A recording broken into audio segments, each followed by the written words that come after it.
Hi all, welcome to this week's newsletter. Hope you're all good, enjoying a bit of the sunshine we've got.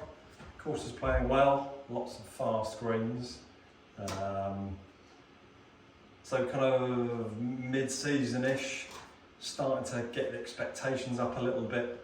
My game's horrendous, so I've been this morning spending some time and trying to reshape it again back into some sort of shape of a golf swing.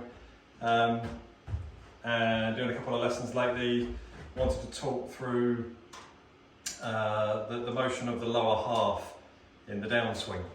What we tend to see an awful lot of people struggle with for strike and accuracy, obviously most importantly, is when we come into impact, rather than being nicely rotated, hips opening out, coming up off that right foot,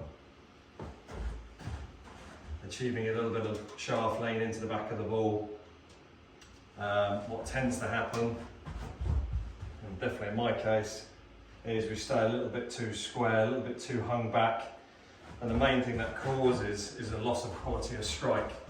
And we tend to see that club released early, so the left arm, the shaft become a straight line too early in the downswing, and maybe by the time we reach impact, that club's either closing, pointing left, or adding an awful lot of loft and maybe very much a scooping action into impact, as opposed to a nice down strike into impact.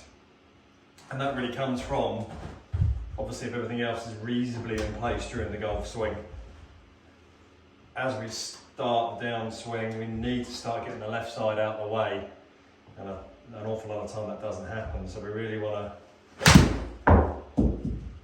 try and promote that opening up earlier,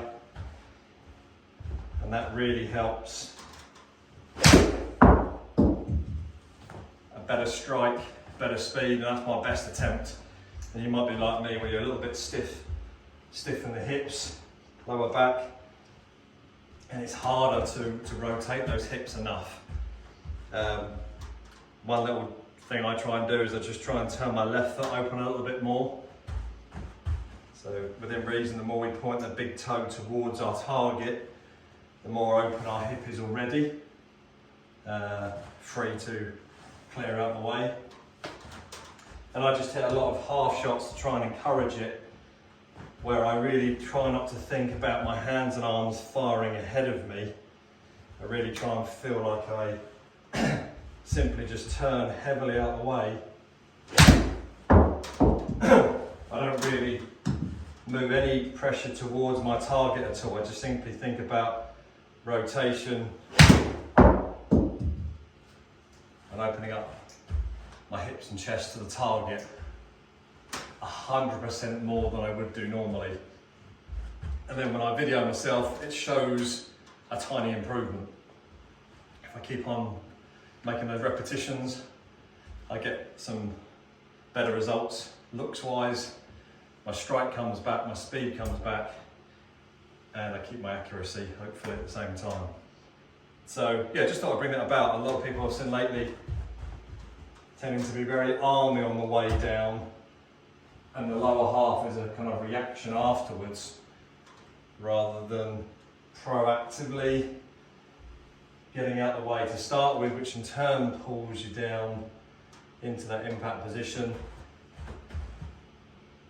And the angle between the wrist and the shaft is maintained for later. Crisper strikes, more speed. So yeah, in summary, let's try and get the belt buckle more at the target, the right foot a little bit more off the ground than perhaps some of you do. Little half shots, even just little chipped pitches onto the green. Just trying to turn yourself through.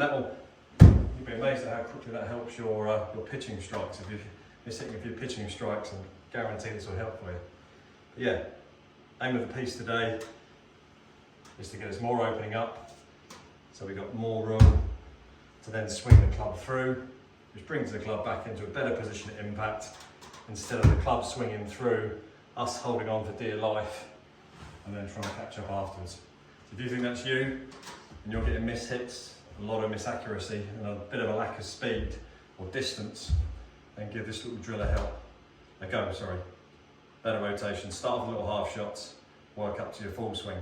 Again, if you can video it on a camera, it would make a huge difference because you get instant feedback and you can see where you're at and how little possibly rotation you actually have.